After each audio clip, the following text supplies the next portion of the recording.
नमस्कार दोस्तों। ईरान और अमेरिका के बीच का तनाव एक बार फिर से बहुत तेजी से बढ़ गया है। पिछले कुछ घंटों और दिनों में हालात इतनी तेजी से बदले हैं कि पूरी दुनिया की नजरें हरमुज जल डमरू मध्य पर टिकी हुई है। दोस्तों, इस वीडियो की शुरुआत मैं ईरान के पूर्व सर्वोच्च नेता आयतुल्ला अली खामेनी से करना चाहता हूँ।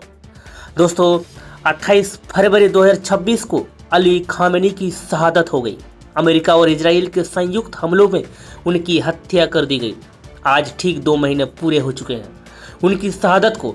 उनकी मौत से पहले 18 फरवरी को उन्होंने अपने आधिकारिक एक्स अकाउंट पर एक बहुत महत्वपूर्ण संदेश पोस्ट किया था। उन्होंने कुरान की आयत का हवाला देते हुए लिखा था कि अगर कोई तुम पर आक्रमण करे तो तुम भी उसी तरह उस पर जवाबी हमला करो। यह उनके आखिरी प्रमुख संदेशों में से एक था। आज ईरान की सेना, उनकी सरकार और आम जनता इसी सिद्धांत पर चल रही है।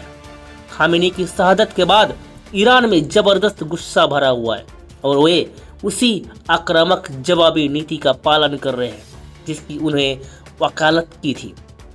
दोस्तों, अब बात करते हैं मौजूदा हालात की। 28 फरवरी को शुरू हुई इस हमले के बाद ईरान और अमेरिका इजराइल के बीच सीधी जंग छिड़ गई।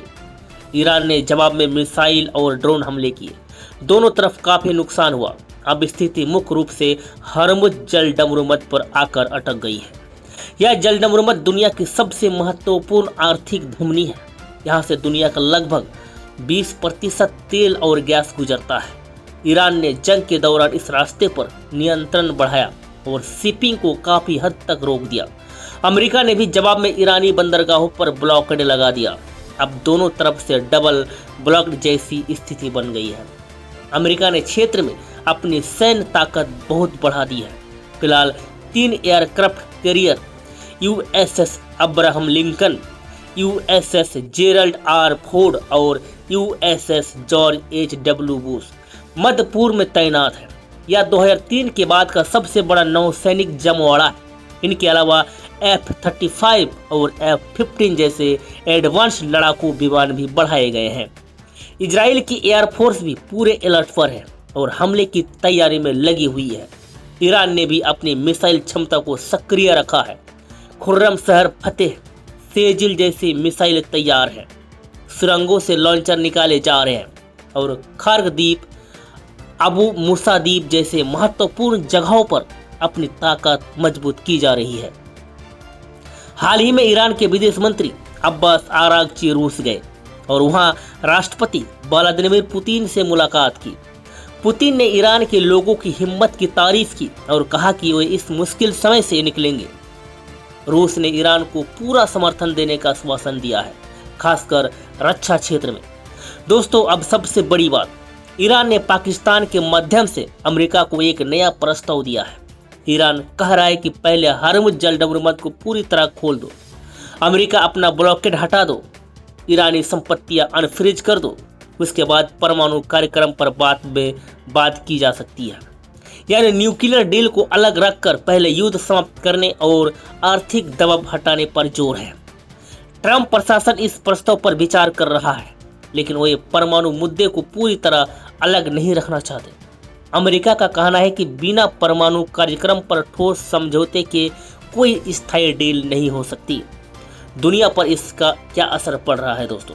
तेल की कीमतें बढ़ रही है, वैश्विक सप्लाई चेन प्रभावित हो रही है, कई देशों की अर्थव्यवस्थाएं दबाव में है, खासकर जो तेल के लिए हॉर्मुज पर निर्भर है। अगर यह संकट लंबा खींचा तो उर्वरक, प्लास्टिक और अन्य सामानों की कीमतें भी बढ़ सकती है, जिसका असर आम आदमी तक जाएगा। हूती विद्रोही भी बाब अल मंदेब जल डमरूमत को बंद करने की धमकी दे रहे हैं, जिससे लाल सागर का रास्ता भी प्रभावित हो सकता है। दोस्तों, याद कीजिए 2015 का JCPOA समझौता। ओबामा के समय ईरान ने यूरेनियम संवर्धन 3.67% तक सीमित रखने का वादा किया था और बदले में प्रतिबंध हटाए गए थे। 2018 में ट्रंप ने इस डील से अमेरिका को बाहर निकाल लिया और उसे बहुत खराब समझौता बताया। उसके बाद ईरान ने संवर्धन बढ़ाना शुरू कर दिया। अब स्थिति यह है कि जंग शुरू तो परमाणु और मिसाइल कार्यक्रम को रोकने के लिए हुई थी, लेकिन अब मुख्य मुद्दा हरमुज खोलना बन गया है। कई विशेषज्ञ इसे अमेरिकी विदेश नीति का how not to do foreign policy का उदाहरण बता रहे हैं। अभी सीज फायर है लेकिन बहुत नाजुक है। 1 मई को अमेरिकी कांग्रेस और सीनेट को 60 दिनों से ज़्यादा जंग जारी रखने के लिए मंजूरी लेनी पड़ सकती है। कुछ एक्सपर्ट्स का मानना है कि ट्रंप अगले कुछ दिनों में बड़ा फैसला ले सकते हैं, या तो बातचीत आगे बढ़ाना या फिर सैन्य कार्रवाई बढ़ाना। ईरान की स्थिति मजबूत लिवरेज वाली है क्योंकि हरमुज उनका सबसे बड़ा हथियार बन गया है, लेकिन लंबे समय तक इसे बंद रखना उनकी अपनी अर्थव्यवस्था के लिए भी मुश्किल है। अमेरिका के पास सैन्य ताकत तो बहुत है, लेकिन वैश्विक दबाव और आर्थिक लागत भी बढ़ रही है। दोस्तों, पूरा मामला अभी डेडलॉक पर फंसा हुआ है। ना तो ईरान पीछे हट रहा है और ना ही अमेरिका अपनी शर्तों से पूरी तरह समझौता करने को तैयार है।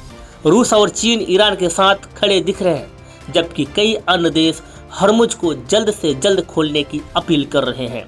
अब सवाल यह है कि आगे क्या होगा?